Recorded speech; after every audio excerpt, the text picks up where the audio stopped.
Good morning. इस video में हम जानेंगे हमारा जो S7 है मैथमेटिक्स पेडागोजी या गणित का शिक्षण शास्त्र, उसको हम लोग समझेंगे। तो चलिए देखते हैं।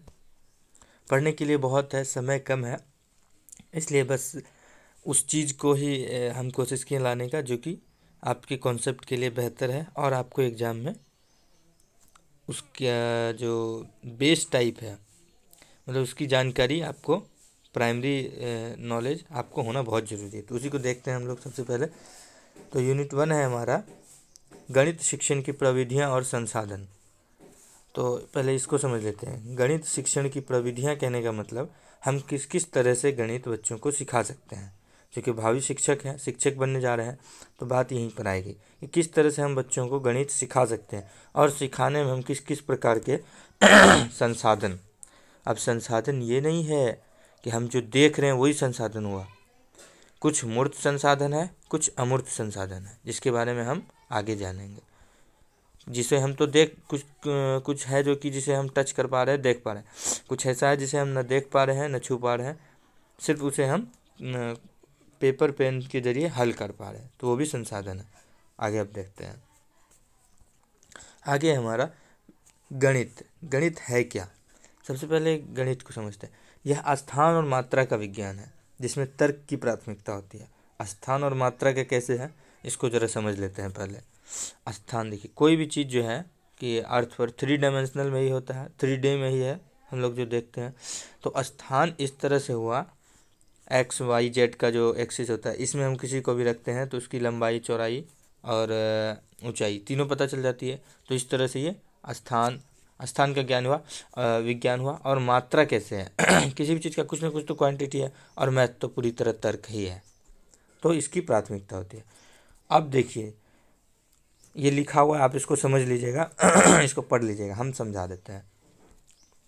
सबसे पहले क्या है, हम मैथ्स में कोई क्वांटिटी ने, ये कोई क्वालिटी नहीं बताता है कि हम इतने हम बहुत अमीर हैं, या फिर हमारे पास ये इस चीज़ का ये गर्म है, ये ठंडा है, या इस तरह से ये इतना फ़ायदेमंद है। तो हम उस एक डिजिट या फिर कह लेंगे अंक के जरिए हमें पता चलता है कि अंक पता चल जाता है, तो हम उसके क्वालिटी का पता लगा लेते हैं, उसके आव भाव का पता लगा लेते हैं कि हाँ ये किस तरह का। जैसे कोई बच्चा है, बोलता है कि हाँ मैथ्स में हम बहुत तेज है, तो कितना मार्क्स आया तुम्हारा? 98। हाँ ये बच्चा है पढ़ने में। कोई बच्चा बोलता है कि अरे हम बहुत तेज हैं, लेकिन उसका फिर बोलते हैं अच्छा मार्क्स बताओ, तो 47। मतलब क्या है कि हम पहले हमको क्वांटिटी पता चल जाए तो हम क्वालिटी पता लगा लेंगे। लेकिन अब जैसे है, हमको कोई रोड दिया है कोई रोड है जिसका हम पहले बता दिए कि इसका टेम्परेचर मान लो बाबू 60 डिग्री है, 60 डिग्री सेल्सियस है, ये सेंटीग्रेड है। तो फिर ये कैसा होगा? हम तुरंत बोलेंगे अरे सर ये तो बहुत गर्म होगा। कोई अगर हम अगर किसी से पूछेंगे, किसी बच्चे से, तो बोलेगा अरे सर ये तो बहुत गर्म होगा। फिर बोलेंगे अच्छा लो ये लो, इसका टेम्परेचर 10 डिग्री है, 10 डिग्री सेल्सियस है। अरे सर ये तो बहुत ठंडा होगा। तो इस तरह से क्या पता चला, हम उसको पहले क्वांटिटी बता दिए, तो वो क्वालिटी के बारे में समझ गया कि उसकी क्वालिटी किस तरह से होगी। जिस तरह से है ना, अगर कोई बच्चा बोलता है कि मेरा साइंस में 99 मार्क्स है, हम बोलते हैं हाँ इसका मतलब तुम्हारी साइंस स्ट्रांग है, तुम साइंस में अच्छे हो। तो मैथ में क्या है, हम पहले क्वांटिटी की का पता चलता है हमें, उसके बाद से हम क्वालिटी का पता लगाते हैं मतलब क्वांटिटी की मदद से हम क्वालिटी पता करते हैं। अब मैथमेटिक्स का नेचर किस तरह का है, मतलब जो गणित है, गणित की प्रकृति किस तरह की है। तो गणित पूरी तरह अमूर्त है, कुछ भी जो है मूर्त रूप में नहीं है ना। जिस तरह से हम बोलते हैं ये दो कभी है देखे हैं हम लोग, या फिर पॉइंट है, पॉइंट कभी हम लोग देखे हैं? जो बोलते हैं अगर ये प्लेन की बात करें कि हाँ ये सरफेस है, ये कभी देखे हैं? इसको जूम करने पे ये कुछ और ही बन जाएगा, ये रेक्टेंगल बन जाएगा आयत बन जाएगा। तो इस तरह से मैथ क्या है, पूरी तरह से अमूर्त है। हम लोग की जो बात चलती है पूरी तरह हवे में चलती है, मैथमेटिक्स में कह लेंगे। तो मैथ पूरी तरह अमूर्त है।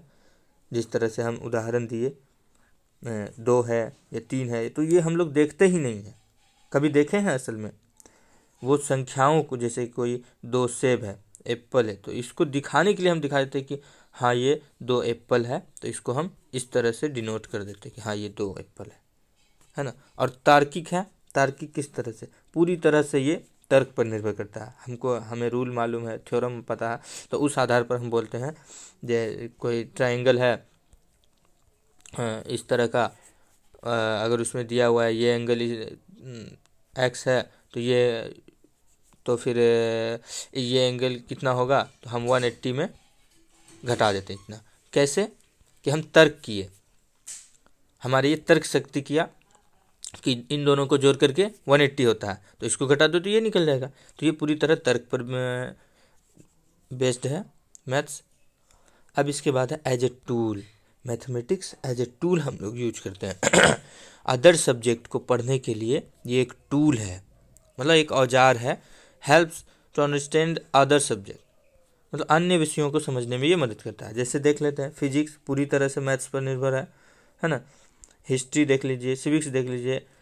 हिस्ट्री में हम लोग ईस्वी के बारे में पढ़ लेते हैं, सिविक्स में पढ़ लेते हैं इतने राज्यसभा, इतने सदस्य, ये सब पढ़ लेते हैं। तो पूरी तरह जितना भी सब्जेक्ट है, सब लगभग सब्जेक्ट में आपको मैथ्स मिल ही जाएगा। तो मैथ्स एज ए टूल हम लोग यूज करते हैं अदर सब्जेक्ट को पढ़ने के लिए। तो ये हुआ नेचर ऑफ मैथमेटिक्स, इसको आपको जानना बहुत ज़रूरी है। पिछले बार एग्जाम में आ चुका है, ये नेचर ऑफ मैथमेटिक्स पूछ चुका है।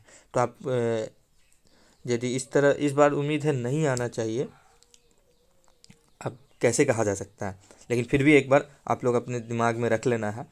एब्स्ट्रैक्ट होता है, लॉजिकल होता है, हम समझा दिए। सिर्फ आप इतना याद रखिएगा, अब मैथ जो है, हमारा जो नेचर है मैथ का, वो एब्स्ट्रैक्ट होता है, लॉजिकल होता है, एज ए टूल होता है।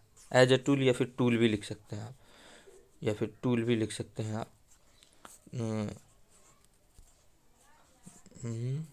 एज ए टूल भी लिख सकते हैं आप, कि एक औजार है ना। तो मैथमेटिक्स एज ए टूल है, तो इतना आपको जानना जरूरी है। उसके बाद हम लोग देखते हैं मैथमेटिक्स जो हम लोग बच्चों को पढ़ाते हैं, क्यों पढ़ाते हैं। कुछ ना कुछ तो हमारा लक्ष्य होगा। जैसे हिस्ट्री पढ़ाते हैं तो हमारे पूर्वजों के बारे में जानकारी मिलती है, या कोई भी सब्जेक्ट पढ़ाते हैं, विज्ञान पढ़ते हैं तो हमारे क्या कहते हैं कि भविष्य जो हमारा आने वाला है उस पर हम विचार कर सकते हैं। तो इस तरह से गणित क्यों पढ़ते हैं। गणित में सबसे बड़ी बात है, कोई बच्चा गया मार्केट, उसको वो सब्जी लिया 50 रुपये का, वो सब्जी लिया 39 रुपये का, अब वो दिया 100 रुपये। अब वो घटा कर रहा है, जोड़ कर रहा है, गुना कर रहा है, वो 39 क्या होता है उससे ऊपर है, उसको समझ ही नहीं आ रहा है।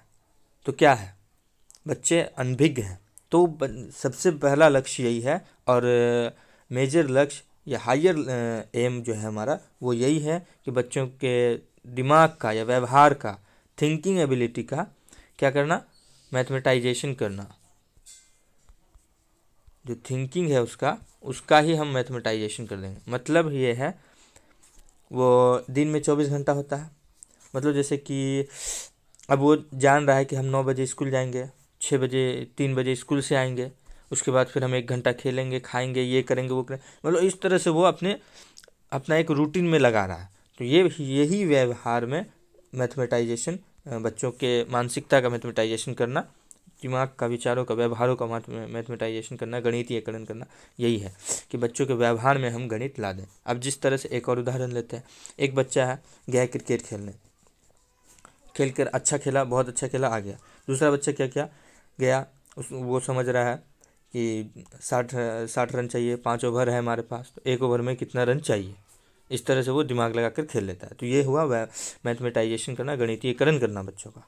ठीक, अब उसके बाद देखते हैं, उसके बाद हमारा गणनात्मक कौशल का विकास करना। गणनात्मक कौशल, ये देख लीजिए, अभी एक और चीज़ देख लीजिए, ये हमारा एम है। इस एम को प्राप्त करने के लिए हम इन सब का यूज करते हैं, लेकिन हम लोग पढ़ रहे हैं प्राइमरी लेवल पर, इसलिए हम इसको भी उद्देश्य में शामिल कर लिए हैं। ये बात याद रखिएगा, उद्देश्य एम। तो हमारा जो एम है वो गणितीयकरण करना है, ये हाइयर एम है। और उसके बाद इस हाइयर एम को अचीव करने के लिए, पाने के लिए हम गणनात्मक कौशल का विकास करते हैं, बच्चों में स्थानिक समझ बनाते हैं, तार्किक क्षमता का विकास करते हैं, अच्छा, ये तीनों हम करते हैं। उसके बाद ये जो है अपर प्राइमरी लेवल के लिए एम है। तो ये तीनों एम नहीं है डायरेक्ट, ये इसको अचीव करने के लिए है, लेकिन हम लिख दिए हैं। लिखने का कुछ रीज़न है। रीज़न ये है कि आप लोगों को यदि एग्ज़ाम में उद्देश्य पूछता है तो बिल्कुल आपको ये लिखना है, पीछे नहीं आना। क्योंकि हम प्राइमरी लेवल पर ही से देख रहे हैं, इसलिए प्राइमरी लेवल में ये उद्देश्य की गिनती में आ सकता है, आएगा, बिल्कुल आएगा। तो अब देखते हैं बच्चों के व्यवहारों का मैथमेटाइजेशन करना, गणितीयकरण करना। उसके बाद गणनात्मक कौशल। गणनात्मक कौशल में क्या है, जब उसको जोड़ घटा गुना भागा ये ही नहीं आएगा तो उसके हम व्यवहार का मैथमेटाइजेशन कैसे करेंगे बताइए। तो ये हो गया बच्चों में गणनात्मक कौशल का विकास करना। 2+3, 4×4, मतलब इस तरह का उसको समझ बनाना। तो ये हुआ गणनात्मक कौशल का विकास करना। उसके बाद स्थानिक समझ। स्थानिक मतलब चित्रों से संबंधित, तलों से संबंधित है इसमें। जैसे कि अब बच्चों को हम बोल दिए ये आयत है, इसका क्षेत्रफल निकाल लो, तो ये स्थानिक समझ हो गया, स्थानों के बारे में जानकारी। अब जैसे ये आयत है, इसमें हम एक कर्ण डाल दिए तो ये क्या बन गया, ये क्या बन गया।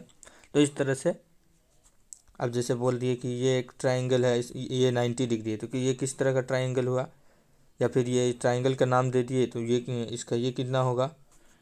समझ में आ रही है ना बात। तो स्थानिक समझ ये हुआ। उसके बाद तार्किक क्षमता। तार्किक क्षमता तो हम पहले भी बता दिए, गणित पूरी तरह से तर्क पर निर्भर है। अगर हम कुछ भी करते हैं तो वो तर्क पर निर्भर करते हैं। अगर जैसे व्यवहार में ही देख लें, एक दूसरे से रिलेशन बनाते हैं कि तुम्हारे 5 भाई हैं, एक भाई की शादी हो चुकी है तो हम उसके क्या लगेंगे, वो हमारे क्या लगेंगे। तो इस तरह से ये तर्क है, हम व्यवहार में जाने की व्यवहार में जाकर समझाने का प्रयास कर रहे हैं। तो इस तरह से हम वो करेंगे। और अगर मैथमेटिक्स में है, हम रिलेशनशिप जो निकालते हैं कि ये अच्छा समरूप जो निकाल देते हैं, या सर्वांग समता जो निकालते हैं हम लोग, तो इस तरह से जो निकालते हैं हम सर्वांग समता, तो हम क्या करते हैं, दोनों में तर्क करते हैं कि ये बड़ा है, ये 90 है, ये भी 90 है। तो इस तरह से वो तर्क क्षमता है, हर चीज़ में तर्क क्षमता। अब हो गया तर्क क्षमता का जो है ये अपर प्राइमरी है, ये अपर प्राइमरी लेवल का। चूँकि 5 क्लास तक बच्चों में मुख्य रूप से क्या करना है, बच्चों के व्यवहार का गणितीयकरण करना है, विचारों का गणितीयकरण करना है, गणनात्मक कौशल का विकास करना है प्राइमरी लेवल तक, और समस्या समाधान की जो क्षमता है उसमें विकसित करना है, या फिर उसके लिए उसे तैयार करना है। ये 3 हुआ। हाँ, और स्थानिक समझ बनाना। जब तक स्थानिक समझ नहीं बनेगा तब तक वो हायर, ये जो हमारा अपर लेवल है वहाँ तक पहुँच नहीं पाएगा। तो 5 क्लास तक जो है हमारा यही है, ये 4 हुआ। गणितीकरण करना, गणनात्मक कौशल का विकास करना, स्थानिक समझ बनाना, समस्या समाधान के लिए तैयार करना, ये समस्या समाधान की क्षमता का विकास करना। अब अपर प्राइमरी लेवल में ये आ जाएगा तो कोई दिक्कत नहीं, ये सब आपको लिखना है, ठीक है। अब देख लेते हैं NCF क्या कहता है मैथमेटिक्स टीचिंग के बारे में, कि एक शिक्षक को किस तरह से होना चाहिए, क्या करना चाहिए। तो एक शिक्षक के लिए है कि वो किस तरह से पढ़ाए। मैथमेटिक्स को एज ए एम्बिशियस, मतलब महत्वाकांक्षी समझे। महत्वाकांक्षी कहने का अर्थ है हमारा जो एम था, एम क्या था, बच्चों का मैथमेटाइजेशन करना, बच्चों के विचारों का मैथमेटाइजेशन करना, है ना, गणितीयकरण करना,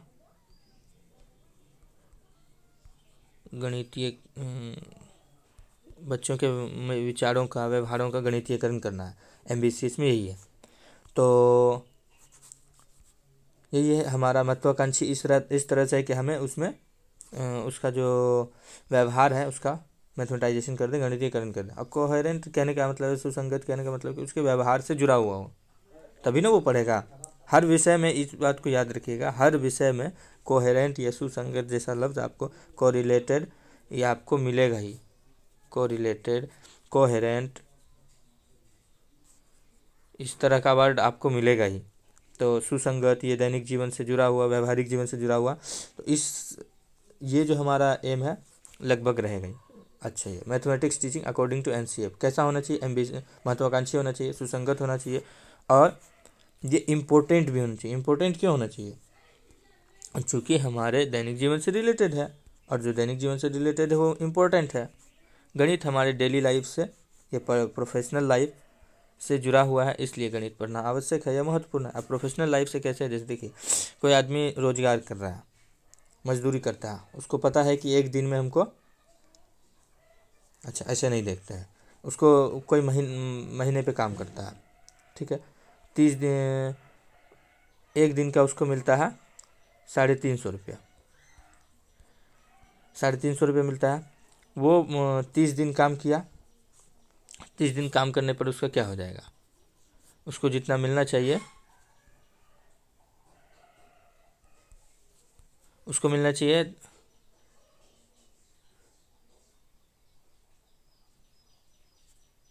अच्छा उसको मिलना चाहिए 10,500 30 दिन का। अब कोई दे दिया उसको 2 दिन का, हटा दिया उसको, उसको 28 दिन का ही दिया। तो जब तक उसका प्रोफेशनल लाइफ हम समझा रहे हैं, जब तक उसको पता ही नहीं रहेगा मैथमेटिक्स, उसको 9,000 रुपये दे देगा, वो कहाँ से निकालेगा? तो मैथमेटिक्स इसलिए इम्पोर्टेंट है क्योंकि उसे उसके पर्सनल लाइफ से जुड़ा हुआ, डेली लाइफ से जुड़ा हुआ है। जब तक वो नहीं, अगर ये नहीं जानेगा, उसको 9,000 रुपये दे देगा, जो काम करवाया उसको, वो उसको 9,000 रुपये दे देगा, बोलेगा जाओ तुम्हारा हो गया काम।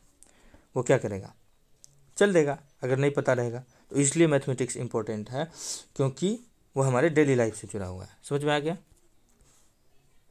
अब देखते हैं थोड़ा क्या है कंसर्न्स मैथ। अच्छा, एक शिक्षक जो है वो मैथमेटिक्स शिक्षण के दौरान क्या क्या बात सोचता है, ये क्या उसको ध्यान में रखना होता है, क्या उसका लक्ष्य होता है, क्या उसकी चिंताएं होती है, कि किस तरह से हम पढ़ाएं, तो उसको देख लेते हैं। सबसे पहले क्या है, हम जो पढ़ा रहे हैं बच्चों को, बच्चा नीरस ना हो, अच्छे से पढ़ रहा हो, हमारे पढ़ाई में इंटरेस्ट ले रहा हो, और हमारे मतलब उसको इंगेज रखना है। अगर वो इंगेज नहीं रहेगा तो बोर होने लगेगा, है ना। इंगेज द चिल्ड्रन, सीधी बात में बच्चों को कक्ष में व्यस्त रखना, आकर्षित बनाए रखना, नीरस न होने देना, अपनी ओर आकर्षित बनाए रखना। और ठीक है, दूसरा क्या है, बच्चों को शिक्षा प्रदान करना। दूसरा जो है हमारा सरोकार या चिंता, कंसर्न्स, वो है बच्चों को शिक्षा प्रदान करना। पहला तो है कि इंगेज रखना, अट्रैक्टिव बना के रखेंगे, बच्चे को आकर्षित बनाए रखेंगे अपनी ओर, तभी ना वो शिक्षा लेगा, तो तब हम शिक्षा प्रदान करेंगे। अब है हमारा एनसीएफ 2005 कहता है बच्चों में प्राथमिक स्तर पर, क्योंकि हम लोग प्राथमिक स्तर ही पढ़ रहे हैं, तो इस बात को याद रखिएगा कि हम लोग जो बात कर रहे हैं वो प्राथमिक लेवल के लिए ही, प्राइमरी लेवल के लिए ही बात कर रहे हैं। तो एनसीएफ 2005 कहता है बच्चों में सभी प्रकार के अधिगम खेल के जरिए होते हैं, गतिविधि के जरिए होते हैं, है ना। इसलिए डायलॉग या उपदेशात्मक संप्रेषण के जरिए नहीं। मतलब कहने का कि जो बच्चे हैं, ये प्राइमरी लेवल के जो बच्चे हैं, उसमें जो गणित सीखते हैं, कोई भी सब्जेक्ट सीखते हैं, वो ज़्यादातर खेल और गतिविधि के माध्यम से सीखते हैं। वहाँ पर डायलॉग या फिर हम कोई उपदेश दे देंगे, आदेश दे देंगे बच्चे को, तो उससे वो नहीं सीखेगा। इसलिए ज़्यादा से ज़्यादा बच्चों में खेल, गतिविधि आदि के माध्यम से सिखाना चाहिए बच्चों को, न कि केवल चित्रों द्वारा। सिर्फ चित्र दिखा दिए, देख लो बाबू ये है, ये इसको आम बोलते हैं, तो बस देख लो ये आम है, तो इस तरह से नहीं। अगर हम उसको आम पढ़ाएंगे तो कोशिश करेंगे आम उसको दिखाए सामने में, अनुभव कराएं उसको, तो यही हो जाएगा। एनसीएफ कहता है, इस बात को याद रखिए। एनसीएफ वाला जितना भी टॉपिक होगा उस सब को याद रखिएगा, एनसीएफ 2005 वाला, चूँकि ये इम्पोर्टेंट है। डायरेक्ट बजा पे लिख देता है एग्जाम में, according to NCF what was said. अब है गणित शिक्षण के रचनावादी दृष्टिकोण। रचनावादी दृष्टिकोण के बारे में पहले हम लोग समझ लेते हैं, फिर पढ़ेंगे। रचनावादी दृष्टिकोण कहता है के अनुरूप बच्चा जो है हमारा, जो कक्ष में है, हम उसको रचनावादी बनाए रखें, मतलब सक्रिय बनाए रखें। सक्रिय कैसे होगा? वो क्लास में एक्टिव रहेगा, और जो उसका जो विचार होगा, उसके विचार में मौलिकता आने की संभावना बढ़ेगी, ओरिजिनलिटी आएगा, जो भी करेगा नया करेगा। और वो ज्ञान कैसे प्राप्त करेगा? कक्ष में एक दूसरे से बात करके, लोगों द्वारा बात करके, परिवार से, समाज से, सबसे ज्ञान लेगा, फिर वो नयापन अपने में लाएगा। तो यही हुआ रचनावादी। और कक्ष में जब पढ़ाएंगे तो वो नीरस ना हो, और वो एक सक्रिय रूप में अधिगम कर पाए। ये हमारा रचनावादी दृष्टिकोण कि हम जो पढ़ाएं तो बच्चे रचनात्मक रूप में वो ग्रहण करे ज्ञान को, यही कहने का अर्थ है। अब ये क्या मानता है देख लेते हैं। इसका तात्पर्य शिक्षण अधिगम प्रक्रिया में सीखने के लिए अधिगम करता, जो हमारा जो बच्चा होता है, जो कोई भी जो सीखने वाला होता है, क्योंकि प्राइमरी लेवल पे पढ़ रहे हैं, को एक सक्रिय करता या सक्रिय अधिगम करता के रूप में देखता है, यह माना जाता है। इसमें बच्चे आसपास की दुनिया और लोगों के साथ संपर्क बनाकर तथा कक्षा कक्षा में अपनी समझ का निर्माण करते हैं। जो शिक्षक पढ़ाते हैं या समझाते हैं या फिर समाज से वो देखता है। जिस तरह से अभी हम एक उदाहरण दिए थे, कोई मजदूर या फिर कोई भी आदमी काम करता है, तो उस तरह से वो समाज में देखता है कि अरे इसको तो इतना ही मिला, तो वो इस तरह से वो मैथमेटिक्स सीखने के लिए उत्सुक होता है। बच्चे गलतियों से सीखते हैं, इस बात को ये एग्जाम में आ सकता है, इसको आपको दोहराना है, ये आपको याद रखना है। बच्चे गलतियों से सीखते हैं, कैसे सीखते हैं, क्या सीख करते हैं, हम समझा देते हैं। इस पर मनोवैज्ञानिक जीन पियाजे का मानना है कि बच्चे द्वारा की गई गलतियां हमें बताती हैं कि वे कैसे सोचते हैं। मतलब बच्चा कैसे सोचता है ये उसकी गलतियां बताती है। अगर वो उसको दिए हम 2 + 2 करके बताओ बाबू, वो करता है 3, तो हम क्या समझ रहे हैं, उसको जोड़ने में दिक्कत है, उसके विचार पता चल रहे हैं कि उसका जोड़ कमज़ोर है।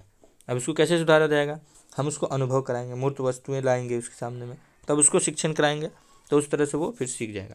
तो बच्चा ही बता देता है कि हमको इस तरह से पढ़ना है, हमको इस तरह से पढ़ाओ तो हम समझ जाएंगे, उसका व्यवहार बता देता है।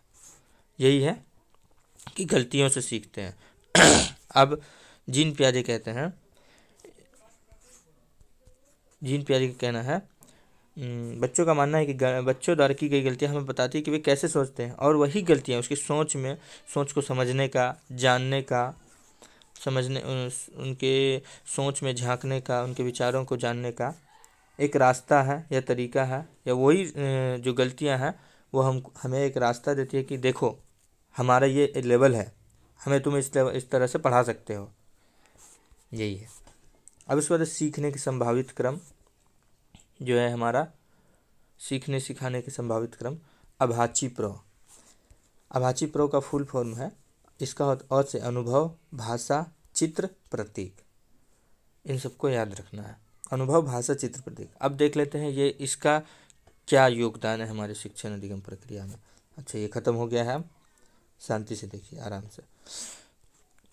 अ से है अनुभव। अनुभव हम कैसे करेंगे, अगर हम बच्चों को जोर पढ़ा रहे हैं, बोलेंगे बाबू चलो 5 + 2 लिखो 7, इस तरह से पढ़ा रहे हैं। ये चलो बाबू बताओ 2 + 3 कितना होता है, बच्चा परेशान हो जाएगा। इस तरह से धीरे धीरे वो 1 बार 2 बार करेगा, बोर होने लगेगा, है ना। तो इस तरह से नहीं करना है। क्या करेंगे हमको यही पढ़ाना है ना। बच्चे का सबसे फेवरेट क्या होता है, फ्रूट होता है, चॉकलेट होता है, हम उसके सामने चॉकलेट लेके जाएंगे, फ्रूट लेके जाएंगे, गेंद लेके जाएंगे। चलिए गेंद लेके चलते हैं क्लास में। बोले चलो बाबू ये है एक गेंद, है ना, और ये है एक गेंद, एक और गेंद। ये गेंद ये मैंने रामू को दिया, ये श्याम को दिया, चलो दोनों मिला लो एक जगह पे। अब कितने गेंद हो गए, तो बोलेगा 2। तो इस तरह से हम मूर्त वस्तु उसके सामने दिखाए और अनुभव करा दिए, तो वो बोला ना मुंह से 2, खुद बोला ना।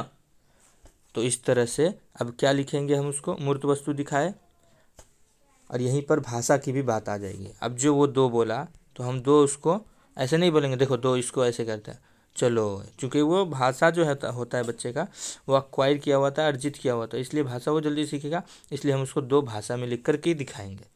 फिर है उसके बाद जो हमारा, अच्छा, जितनी वस्तुओं दिखाई गई उसे शब्दों में भाषा बताना, शब्दों में या फिर भाषा द्वारा बताना। अब जैसे है ना, देखो बाबू ये कितने गेंद हैं, 2 गेंद है सर, 2 गेंद हैं, 2 गेंद है सर, इस तरह से बच्चा बोलेगा, है ना। तो क्या हुआ, बच्चे एक्सपीरियंस किए, उस चीज़ को देखे, अब जो वो सीखा फिर वो नहीं भूलेगा, है ना। तो अनुभव द्वारा पढ़ाने का यही सबसे बड़ा मकसद है कि बच्चा फिर वो जल्दी नहीं भूलेगा। ठीक। अब भाषा क्या है, जितनी वस्तुओं को दिखाई गई उसे शब्द में या भाषा में बताकर लिखना या बोलकर समझाना, या फिर बच्चा खुद बोल दिया हमारे सामने, ये कितना गेंद हुआ, तो 2 गेंद हुआ सर।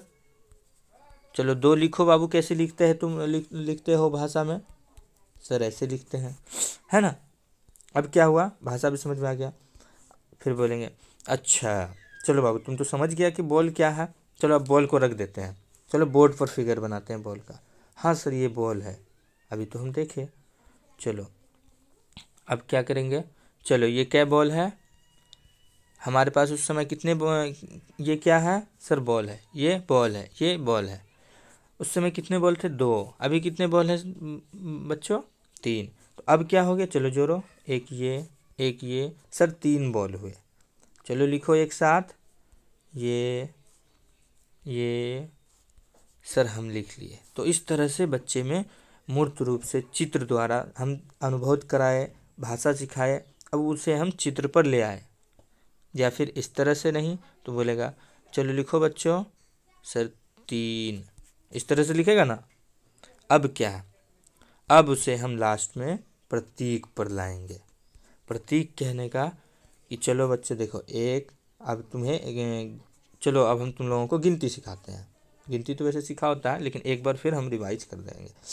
इसे क्या कहते हैं, 0 1 2 3, इस तरह से करके हम 9 तक लाएंगे। अच्छा सर, हाँ ये तो पढ़ा हुआ है हम लोगों का, तो इस तरह से वो करेगा। अब क्या है, तो हम लोग 3 किसको कहते हैं, 3, हाँ सर 3 इसको कहते हैं। तो चलो अब बताओ, अब उसके सामने फिर मूर्त वस्तु ले आएंगे, अनुभव कराएंगे, उसको एक्सपीरियंस कराएंगे। ये है बॉल, ये एक बॉल हुआ, ये एक बॉल हुआ। अब बताओ ये कितना हुआ, 1 बॉल 1 बॉल 2 2 कैसे लिखते हैं, ऐसे लिखते हैं। चलो वेरी गुड, सीख गए। तो इस तरह से हम बच्चों को पढ़ाएंगे, कहाँ से, अनुभव से लेकर प्रतीक पर आएंगे, है ना। पहले अनुभव कराएंगे, फिर भाषा समझाएंगे, फिर चित्र पर आएंगे, तब हम प्रतीक पर आएंगे। चलिए हो गया, हम उम्मीद है समझ में आ गया होगा। इसके बाद जो कुछ छूटा है, बहुत सारा छूटा है, मिलते हैं फिर नेक्स्ट वीडियो में। जो छूटा है वो अच्छा एक और वीडियो ले आएंगे, उसमें कोशिश करेंगे। वो ज़्यादा टफ नहीं है, एक एक वर्ड में आपको बता देंगे, आपको समझ में आ जाएगा। एक बार खाली एक लाइन बोल देंगे, आपको समझ में आ जाएगा। तो वो ज़्यादा टफ नहीं है, इस जो ज़्यादा था समझाने का, उसको हम आपके सामने लेकर आए। चलिए फिर मिलते हैं नेक्स्ट वीडियो में, ठीक है।